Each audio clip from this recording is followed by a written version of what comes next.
ಒಂದ್ ಕಡೆ ಹಣ ಮತ್ ಇನ್ನೊಂದ್ ಕಡೆ ಬುದ್ಧಿ ಇದ್ರೆ ನೀನ್ ಯಾವ್ದನ್ನ ಆಯ್ಕೆ ಮಾಡ್ತೀಯ ಗುಂಡ? ಹಣ. ತಪ್ಪುತ್ರ. ನಾನು ಬುದ್ಧಿನ ಆಯ್ಕೆ ಮಾಡ್ತಿದ್ದೆ. ನೀವ್ ಹೇಳೋದು ನಿಜಾನೇ ಸರ್. ಯಾರ ಹತ್ರ ಏನಿಲ್ವೋ ಅದನ್ನೇ ಅವ್ರು ಆಯ್ಕೆ ಮಾಡ್ಬೇಕು. ಗುಂಡ, ತಾಜ್ ಮಹಲ್ ಯಾರ್ ಕಟ್ಟಿದ್ದು? ಯಾಕೆ ಸರ್ ಸರಿಯಾಗಿ ಕಟ್ಟಿಲ್ವಾ? ಎಕ್ಸಾಮ್ ಅಲ್ಲಿ 5 ಮಾರ್ಕ್ಸ್ ಬಂದಿದ್ರು, ನಗ್ತಾ ಇದೀಯ ನೀನು? ಸರ್ ಆ 5 ಮಾರ್ಕ್ಸ್ ಹೆಂಗ್ ಬಂತು ಅಂತ ಯೋಚನೆ ಮಾಡಿ ನಗ್ತಾ ಇದ್ದೀನಿ.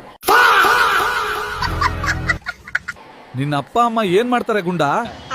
ನನಗ್ ಗೊತ್ತಿಲ್ಲ ಸರ್, ನನ್ನನ್ನು ಬೇಗ ಮಲಗಿಸ್ತಾರೆ.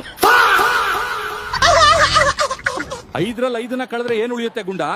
ನನಗ್ ಗೊತ್ತಿಲ್ಲ ಸರ್. ನಿನ್ನ ಹತ್ರ 5 ದೋಸೆ ಇದ್ದು ನಾನು 5 ದೋಸೆನ ನಿನ್ನಿಂದ ತಗೊಂಡ್ರೆ ನಿನ್ನ ಹತ್ರ ಏನ್ ಉಳಿಯುತ್ತೆ? ನನ್ನ ಹತ್ರ ಬರೀ ಚಟ್ನಿ ಮತ್ತೆ ಸಾಂಬಾರ್ ಉಳಿಯುತ್ತೆ ಸರ್. ಗುಂಡ, ಕ್ಲಾಸಲ್ಲಿ ನಿದ್ದೆ ಮಾಡ್ತಿದ್ದೇನೋ? ಇಲ್ಲ ಸರ್, ಅದು ಗುರುತ್ವಾಕರ್ಷಣೆ ಶಕ್ತಿಯಿಂದ ತಲೆ ಕೆಳಗ್ ಬೀಳ್ತಾ ಇದೆ.